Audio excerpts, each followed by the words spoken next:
Kenapa sih orang tuh ngotot banget bertahan padahal hubungannya sudah sangat menyakitkan? Atau kita sering diistilahkan dengan kok dia mau-maunya aja bertahan dalam keadaan yang sangat menyakitkan.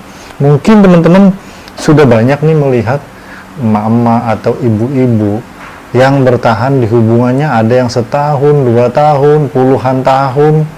Mungkin udah gemes banget tuh mau ngasih tahu mereka ayo keluar dari zona tersebut, tapi mereka tidak bisa. Kenapa sih mereka ini tidak bisa, teman-teman? Nah, saya hari ini akan ngasih tahu kenapa mereka tidak bisa keluar dari zona itu. Kenapa mereka akhirnya memilih bertahan walaupun sakit. Jadi teman-teman, ternyata itu dinamakan dengan trauma bonding. Trauma bonding itu seperti dia mau keluar dari hubungan tersebut. Dia sangat menyadari bahwa apa yang dirasakannya itu sangat menyakitkan sekali.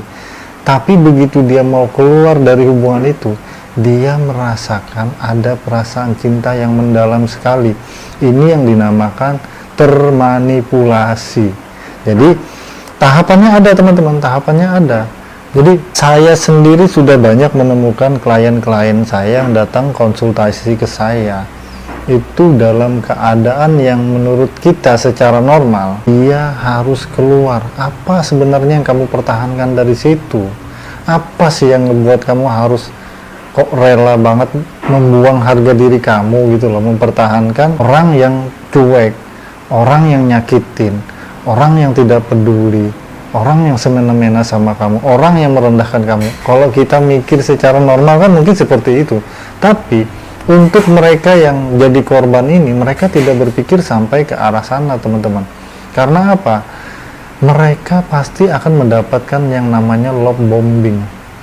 Jadi mereka tuh kayak dikasih perasaan cinta yang cukup intens sekali awalnya. Ketika mereka mendapatkan hujan perasaan cinta, kayak dielu-elukan banget, kayak di nomor satukan banget, kayak diprioritaskan banget, mereka kayak kebanjiran rasa cinta tersebut, teman-teman. Dibanjiri dengan perasaan-perasaan cinta itu, lalu mereka akhirnya mulai percaya nih bahwa kalau si cowok ini baik, bahwa cowok ini memang mencintai mereka dengan tulus. Akhirnya apa, teman-teman?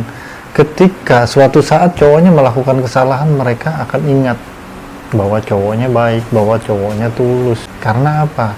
Mereka ini dibuat, selain dia mendapatkan hatinya, dia sudah mendapatkan kepercayaannya, si cowok juga membuat si wanita ketergantungan. Apa ya namanya? Cinta yang tidak sehat itu adalah membuat orang lain itu ketergantungan luar biasa. Akhirnya sampai kayak nggak ada dia sedikit pun, kita kayak apa ya namanya? Kayak mereka kayak kehilangan banget gitu loh. Akan dibuat seperti itu karena apa?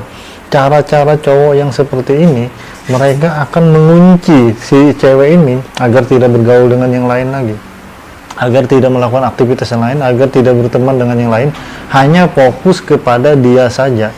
Hal inilah yang membuat cewek tersebut menjadi ketergantungan pada akhirnya. Ketika sudah mulai ada rasa ketergantungan, mulai itu di sini tuh rasanya dia mulai memberikan kritik, kemudian mulai menyalahkan, mulai kayak merendahkan dan lain-lain, karena dia yakin ceweknya sudah tidak akan bisa berkutik lagi dengan apa yang dia lakukan. Ceweknya tuh merasa nyaman-nyaman aja, ceweknya merasa itu fine-fine aja, ceweknya dibuat up and down terus. Karena setelah diteliti, teman-teman, perasaan atau emosional wanita yang dibuat kayak roller coaster itu akan menimbulkan candu tersendiri, sehingga salah yang dilakukan berulang-ulang itu akan terasa benar nantinya. Malah kalau tidak ada pertengkaran seperti itu, si ceweknya merasa aneh. Malah kalau nggak dihina-hina dan diinjak-injak, ceweknya merasa jadi aneh banget. Inilah yang disebut si cewek sudah ada di level, si cewek sudah dimanipulasi, sudah dilakukan seperti itu tadi, teman-teman, dikontrol, dikritik. Baru setelah melalui banyak-banyak kritik, mereka akan dikontrol habis-habisan.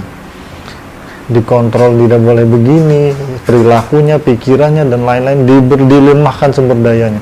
Ketika sudah dikontrol habis-habisan, maka si cewek akan merasa kehilangan jati dirinya. Ketika cewek sudah merasakan kehilangan jati dirinya, cewek sudah tidak tahu lagi arah dan tujuan hidupnya, maka si cowok akan mengambil alih posisi hidupnya, dan cewek biasanya akan menomorduakan kepentingan dirinya. Di saat inilah si cewek benar-benar hilang, atau kenapa orang yang rela bertahan itu benar-benar hilang kemampuannya untuk keluar dari itu, karena mereka sudah kehilangan siapa diri mereka sebenarnya, karena dimakan perlahan-lahan, dirusak perlahan-lahan.